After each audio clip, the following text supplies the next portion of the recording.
Good afternoon বন্ধুরা। আজকে আমি এখন মাদের ঘরে এসেছি, মানে বাপের বাড়ি এসেছি। মাদের ঘর মানে বাপের বাড়ি। তো এখন হচ্ছে দুপুর 1:30 মতন বাজে। এসেছি আমি সকালেই, তো সকাল থেকে এসে আর ভিডিওটা স্টার্ট করিনি, আর এখন মানে একটু শুরু করলাম ভিডিওটা।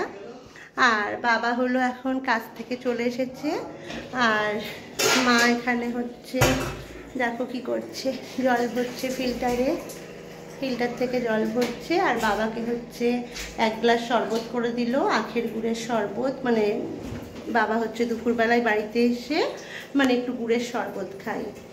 আর এখানে হচ্ছে মা আজকে কী রান্না করেছে দেখাই। আমি হঠাৎ করে এসেছি, মানে আসবো ভাবিনি আজকে। তো আজকে যেহেতু ফ্রাইডে আমাদের নিরামিষ, মাদের বাড়িতে নিরামিষের ব্যাপার নেই, মানে আমার বাড়িতে নিরামিষ। তার জন্য মা আজকে বকছিল যে আজকে আসিস না, কালকে আই, তাহলে আমিষ খেতে পারবি। কিন্তু আমি বললাম না, খাওয়া দাওয়ার জন্য না, মানে এমনিই যাবো, আমি আজকেই যাব। কালকে আবার ছেলের মানে পড়া থাকে, তো মানে সমস্যা হয়। আজকেও পড়া আছে, ও দুপুরে খেয়ে দিয়ে চলে যাবে, ও এখন সেলুনে গেছে চুল কাটতে। তো মা কী রান্না করেছে তোমাদের সাথে শেয়ার করে দিই।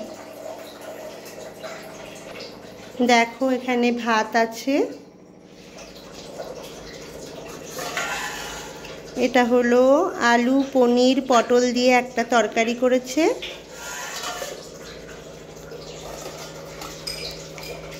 এটা কি?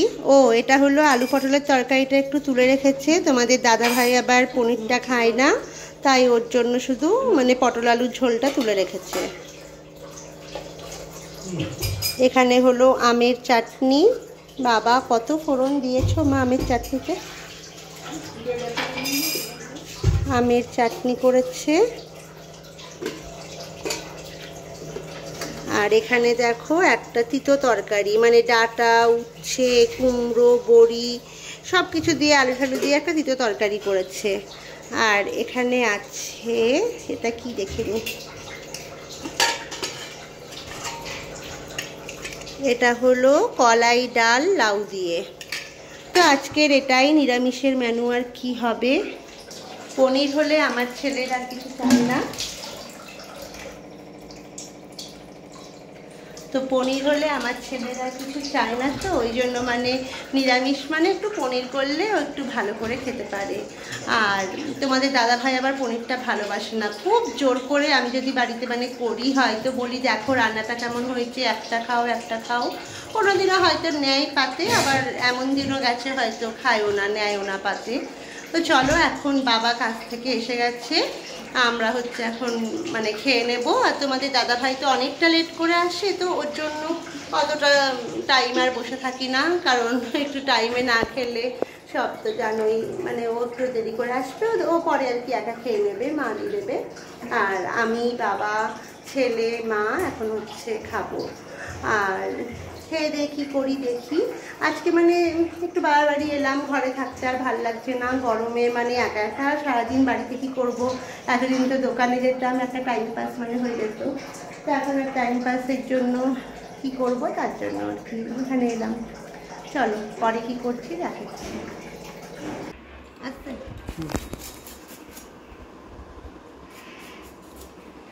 এই দেখো বন্ধুরা, কারোর উপকার করতে নেই।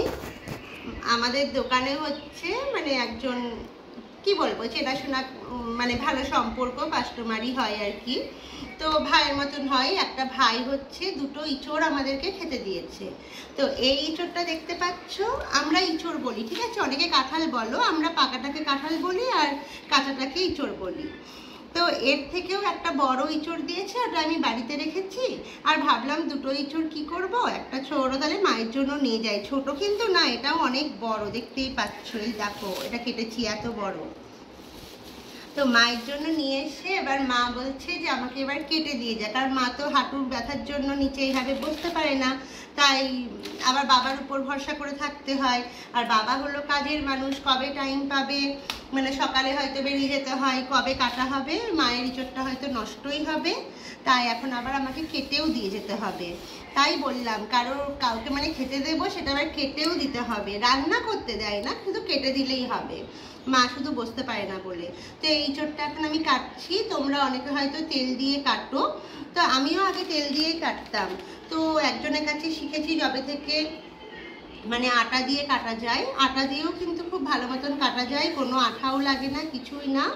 তো যারা যেটা ইউজ করো, আমার আটাটাই ভালো লাগে। তেল দিয়ে আমার হাতটা মানে স্লিপ হয়ে যায়, আর বটিতে হাতটা কেটে যাওয়ার ভয় লাগে বলে আমি আটা দিয়েই কাটছি। দেখো সবে এইটুকু কাটা হয়েছে, এখনো মানে এতটা মতো ইঁচড় বাকি। এখন মানে বিকালবেলা সবার চা খাওয়া হয়ে গেছে, তো আমি বললাম যে চা খেয়ে দাও, একবারে কেটে দিই, কারণ একটু পরেই আবার সন্ধে সন্ধে হবে। তখন কাকিমা বোন সবাই মিলে মাদের বাড়ি গেটের সামনে মানে আড্ডা মারতে বসি। তার জন্য ভাবলাম এই টাইমটা ফ্রি, ঘরে বসে ফোন না দেখে ফোন না ঘেটে তাহলে ইঁচড়টা কেটে দিই। তো এই ইঁচড়টা আমি হাফ মতন নিয়ে যাবো, তা ভাবলাম একবারে কাটতে বসেছি যখন একবারে কেটেই নিই। হয়তো আমি হাফ নিয়ে যাবো, আবার আমার বাড়িটা যখন কাটবো সেদিনকে ওখানে আবার বাড়িতে কেটে মাকে একটুখানি পাঠিয়ে দেবো। তো চলো আমি ইঁচড়টা কেটে নিই, পরে আবার কি করছি তোমাদের সাথে শেয়ার করছি। আর এইখানে দেখো এখন বাইরে বসে আমরা সন্ধেবেলায় সবাই মায়ের গেটের সামনে বসে আড্ডা মারছি। আর আমার কাকার ঘরে মানে এই ফুলটা দেখো, সূর্যমুখী ফুলগুলো কত সুন্দর ফুটে আছে, আর অনেক বড় বড় গাছ হয়েছে, মানে পাঁচিল ছাড়িয়ে দেখো অতটা লম্বা লম্বা গাছ এখানেও আছে। তো সবাই মিলে গল্প করছিলাম, তাই ভাবলাম একটু ভিডিও করি ফুলটার। দেখো বন্ধুরা, এখন আমি একটা কুর্তি পরে নিয়েছি, মানে এই কুর্তিটা পরেই এসেছিলাম। তো এখন নাইটিটা চেঞ্জ করে কুর্তিটা পরে নিলাম, এখন বাড়ি যাব। আর এখন হলো রাত্রি 8:30 মতন বাজে। বাবা হচ্ছে বাইরে আছে, বাবাকে বলেছি 9টার দিকে এসে আমাকে দিয়ে তুমি চলে আসবে বাড়িতে, কারণ ছেলে চলে গেছে, ছেলের সন্ধ্যেবেলায় পড়া ছিল। আর তোমাদের দাদা ভাই তো দোকান থেকে আসতে লেট করে, তার জন্য ভাবলাম আমি এখান থেকে খাবারটা নিয়ে চলে যাব। আর আজকে না মানে আমি আর মা অনেকদিন ধরে লুচি খাবো করছিলাম, কারণ তোমাদের আর কি দাদা ভাই আমার ছেলে কেউ লুচি পরোটা খেতেই চায় না, ওই জন্য মানে আমার খাওয়াই হয় না। আর একার জন্য তো যেন করতে ইচ্ছা করে না, তাই আজকে মা বললো আমারও খেতে ইচ্ছা করছে, গরম ঠরম কি করব, গরম তো প্রতিদিনই থাকবে, তা বলে কি খাবো না। তো আজকে ওই জন্য দেখো মা লুচি করছে, এখানে মা বেলছে, আমি হচ্ছে এখন একটু মানে ভেজে দেবো, কারণ একা একা বেলা ভাজা টাফ হয়ে যাবে, তার জন্য মা হচ্ছে এখানে লুচিটা বেলে দিচ্ছে। আর বাড়ি যাওয়ার আগে আমি জামাটা পরেই নিলাম। আর এখানে দেখো একটু আলু ভাজা হচ্ছে, তোমাদের দাদা ভাইয়ের জন্য মানে লুচি আলু ভাজা নিয়ে যাবো। আর ডাল তরকারি সব দুপুরের হচ্ছে আছে, ওগুলো যে ভাতও নিয়ে যাবো, একটু ভাত খেলে ভাত খাবে, আর লুচি খেলে লুচি খাবে। আর হচ্ছে ছেলে লুচি খেতে চায় না বলে ছেলের জন্য রুটিই করে নিয়ে যেতে হবে। তোমাদের দাদা ভাইও খেতে চায় না, ওকে তাও জোর করে একটু এক আধ দিন দিতে পারি, কিন্তু ছেলের যে আমি মানে পারি না, ও রুটিই খাবে, তাই মা আবার ওর জন্য রুটি করে দেবে। তো এখন তাড়াতাড়ি করে রান্নাটা করে নিই, আর রান্নাঘরে খুব গরম বুঝতেই পারছো। তো বাবা এলেই বেরিয়ে যাব বাড়িতে। তো আজকের ব্লগটা আমি এখানেই শেষ করছি, একটা ছোটোর মধ্যেই ব্লগ। আজকে সারাদিনে কোনো কাজ দেখাইনি, কিন্তু একটু মায়ের বাড়ি এসেছি, তাই একটু ছোট ভিডিও করলাম। চলো বন্ধুরা, আজকের মতন এখানেই রাখি, গুড নাইট।